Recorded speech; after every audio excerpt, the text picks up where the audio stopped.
Pressure चल रहा है और खाने चल रही है और गुंडागिर्दी हो रही है। हमारे तो डर हो रहा है बहुत तगड़ा। आपने 3 जगह बदलनी है कि मकान? 3 जगह बदली और डर लग रहा है बहुत तगड़ा। मरने की संभावना हो रही है। खनिज माफिया हमारे को मकानों के अंदर दाब के मारना चाहता है।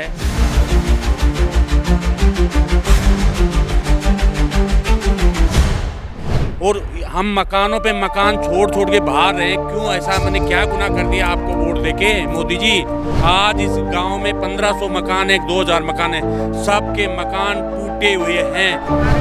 कारण है ब्लास्टिंग होती है, मकान दड़दड़ाते हैं, डंपर वाले नहीं निकल देते और रास्ते में रोक लेते हैं। यहाँ का कलेक्टर, यहाँ का एसपी, यहाँ का कोई भी प्रशासनिक अधिकारी सब खान वालों से मिले हुए हैं। लोग यहाँ 24 घंटे दहशत में जी रहे हैं। नमस्कार, अपडेट इंडिया देख रहे हैं आप। मैं आपके साथ कृपा उपाध्याय और इस वक्त मौजूद हूँ जयपुर से तकरीबन 200 किलोमीटर दूर कोटपुतली के अजीतपुरा के कुजोता गांव, जहां आसपास की खबरें ऐसी हैं कि देखकर, सुनकर और विजुअल्स के माध्यम से आप शायद कांप जाएं, क्योंकि लोग यहाँ 24 घंटे दहशत में जी रहे हैं। दहशत क्यों? क्योंकि कभी भी उनके मकान गिर सकते हैं। कोई सा भी मकान की दीवार, कुछ भी हादसा हो सकता है। कारण यहाँ के आसपास की माइंस, कारण यहाँ के आसपास के अवैध खनन को लेकर है। कल शाम की खबर मैंने आपको बताई थी कि कैसे आज जब यहाँ प्रदर्शन चल रहा है लगातार पिछले 300 दिनों से, तो कल उस प्रदर्शन के दौरान फायरिंग की जाती है, 5 लोग घायल होते हैं, 2 को एसएमएस अस्पताल रेफर किया जाता है। और वहाँ के मरीजों से मैंने आपकी बातचीत कराई, परिजनों से बातचीत कराई, और फिर अगली सुबह हम अपनी गाड़ी लेकर चल दिए। आप पहुंचे हैं कोटपुतली में एक मकान पर मौजूद हूँ। अंदर लेकर चलती हूँ और यहाँ की आपको परिस्थिति बताती हूँ। वीडियोस के माध्यम से आप जो मेरे साइड की स्क्रीन पर चल रहे हैं, आप दीवारों में दरारें देख रहे हैं। ये दरारें नॉर्मल दरारें नहीं है, दरारें उसी की वजह से हुई जो यहाँ आसपास ब्लास्ट होते हैं। ये दरारें वो दरारें हैं जिनकी वजह से इन्होंने अपने 3 जगह छोड़े हैं।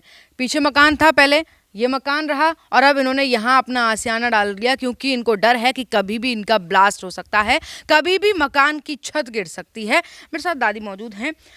कितने टाइम से आप रह रहे हो यहाँ? टाइम से तो खूब टाइम से रह रहे हैं। टाइम से रह रहे हो। आपने 3 जगह बदलनी है कि मकान में? 3 जगह बदली और डर लग रहा है बहुत तगड़ा। मरने की संभावना हो रही है। कारण क्या है? कारण है ब्लास्टिंग होती है, मकान दड़दड़ाते हैं और छत गिरने की संभावना हो रही है। कभी भी गिर सकती है। कभी भी बिगड़ सकती है। परेशानी है, मिट्टी खाते हैं, प्रेशर चल रहा है और खाने चल रही है और गुंडागिर्दी हो रही है। हमारे तो डर हो रहा है बहुत तगड़ा।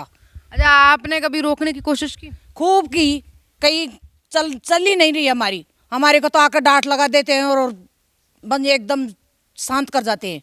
अच्छा, पुरुषों का तो चलो ठीक है, लड़ाई लड़ रहे हैं, घर में महिलाएं रहती हैं, आपको ज्यादा पता है क्या क्या परेशानियां होती हैं? परेशानियां तो हर चीज की है। निकलने नहीं देते, डंपर वाले नहीं निकल देते और रास्ते में रोक लेते हैं। हर चीज की परेशानी है हमारी तो। अच्छा हाँ, यहाँ तो अवैध खनन होता है, तो डंपर भी चलते होंगे रातों रात, पूरी रात डंपर चलते हैं। शराब पीने वाला बहुत ज्यादा भयंकर काम बिगड़ गए यहाँ। हमारे साथ अंकल जी भी मौजूद हैं। आप भी लगातार प्रदर्शन कर रहे हैं। कल शाम को भी मेरी आपसे बात हुई। आज आपके मकान में देखा गया, 3 जगह मैंने देखी है, एक जगह, दूसरी जगह और तीसरी जगह। ये आपने नया मकान बनाया है, यानी आपने डर से मकान बनाया है? मैं आपके माध्यम से हमारे देश के प्रधानमंत्री जी को एक बात स्पष्ट रूप से बता देना चाहता हूं कि आप जो गरीबों को मकान आवास बना के दे रहे हो, एक तरफ तो आप मकान बना के देने की बात कर रही हो, दूसरी तरफ आज से 10 महीने से हम आपसे रिक्वेस्ट कर रहे हैं कि हाँ, ये खनिज माफिया हमारे को मकानों के अंदर दाब के मारना चाहता है और हम मकानों पे मकान छोड़ छोड़ के बाहर रहे। क्यों ऐसा? मैंने क्या गुनाह कर दिया आपको वोट देके? मोदी जी, आपके लिए हम रात दिन ये करते हैं, आपको पूजते हैं, लेकिन आज अगर आप नहीं सुनते हो तो आज से हम तो आपका नाम लेना भी बंद कर देंगे, क्योंकि आप गरीबों के दुश्मन हो और आप लोगों की आवाज़ को आप तक नहीं पहुंचने देते, क्योंकि आपके यहाँ राजस्थान में सांसद, विधायक सब लूट खसोट मचा रखी है। और एक भी दिन, आए दिन आपको प्रशासन को हम देते हैं, अवगत कराते हैं कि हमारे मकान गिरने की संभावना है, हमारे मकान गिर रहे हैं, हमारे बच्चे नहीं पढ़ पाते, बच्चों को हम सब बाहर भेज दिया। क्यों भेज दें साहब हम बच्चों को बाहर? इसीलिए कि मोदी जी आ जाएंगे तो बच्चे बाहर भेज दें। इसलिए मोदी जी से भी आप बात पहुंचाना। दूसरी बात, हमारा राजस्थान का मुख्यमंत्री भजन लाल जी, आप आवासीय मकान बनाते हो, वो हो सकता है आप अपनी जेब के लिए बनाते हो, नहीं कि गरीबों के लिए।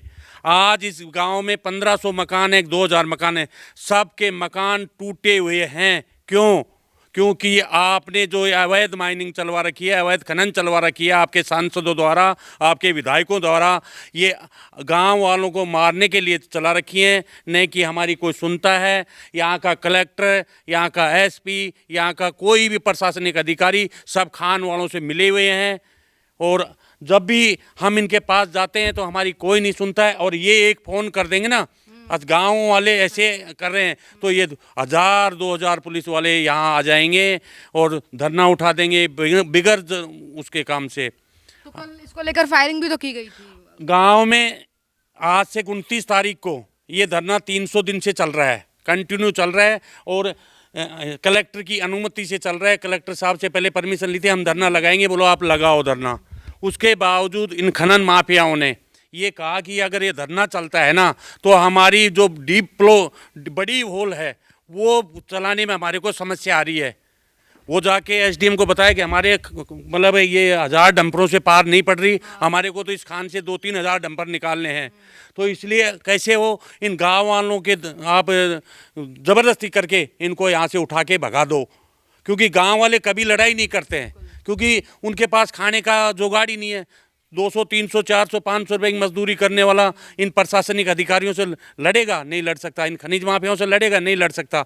वो अपनी रक्षा के लिए यहाँ धूप में तो 50 डिग्री टेम्परेचर है, उसके अंदर आज भी बिगर तिरपाल के बैठा हुआ होगा, आपको देखना पड़ेगा। उसके बावजूद सोमवार को जब कलेक्टर महोदय के वो धरना ये गांव वाले जाने वाले थे, उसके बीच में ही एसडीएम ने गांव वालों को बुलाया।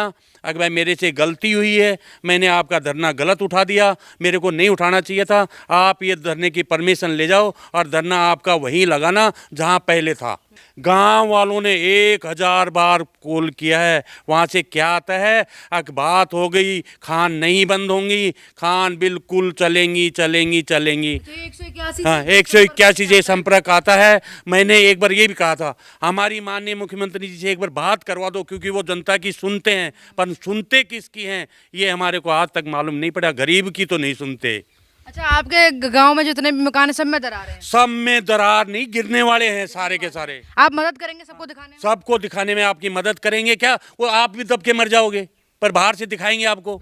ऐसी हालत हो रही है हमारे गांव वालों की। तो ठीक है, तो आपको गांव में लेकर चलते हैं। आपको अगर यकीन ना हो तो सारे सबके घर दिखाते हैं, और सबके घरों में दरारें जो हैं उन दरारों से रूबरू कराते हैं। मुख्यमंत्री जी तक आप जरूर पहुंचाना। ये फोटो उनसे बात हो सकती है तो हमारी एक बार बात करवा देना आप। मुख्यमंत्री जी, आप जनता के लिए हो आगे।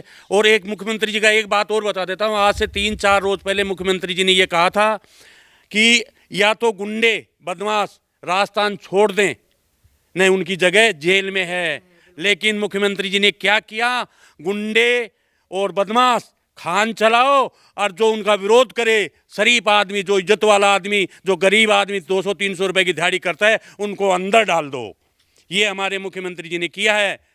एक दिन गांव वालों ने डंपर रोका, उसका 40,000 रुपये का डीटीओ ने चालान किया। फिर गांव आगे जाके बोला आपका कुछ भी नहीं हुआ है, मैंने तो उनकी दिखावट में ये चालान किया है। 10 गाड़ियों का चालान करके एक का लिया नहीं लिया ये हमारे को मालूम नहीं। लेकिन जब जो डंपर मालिक बोलता है कि मेरा क्या बिगाड़ सकता है, मेरे को तो पहले सूचना आ गई थी, इस मेरा कुछ नहीं होने वाला है। ये हालात है इस देश के, इस राजस्थान के।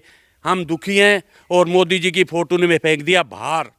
मोदी की फोटो ही मोदी की फोटो हमें जो मैं परेशान ही जना, फिर मार क्या की वच बताओ, मैं तो खुद परेशान छा, जना फेंक दिया। अच्छा, पहले फोटो रख रखी थी। हाँ, पूजा करे छा मोदी की। और अब कसी पूजा मानने मारी नहीं सुन रहे जना, अब कसी पूजा, अब कोई पूजा पाजा को। मोदी जी की फोटो जहां हमारे देवताओं का वास है वह हमने लगाई थी, क्योंकि ये इंसान नहीं है, देवता ही था। लेकिन अब ये क्योंकि इनके हो सकता है भाई सरकार में कोई सांसद कम हो, तो इसलिए राजस्थान में तो इन्होंने खुली छूट दे रखी है, अगर लूट लो और खा लो। बिल्कुल सही बात है। और इस बात का अंदाज़ा तो आप लगा ही सकते हैं कि परेशानी छोटी नहीं है, परेशानी बहुत बड़ी और काफ़ी सालों से चलती आ रही है। और अब जो है काफ़ी महीनों से प्रदर्शन भी कर रहे हैं। अब आपको गांव लेकर चलते हैं, गांव के लोगों से भी बातचीत कराते हैं।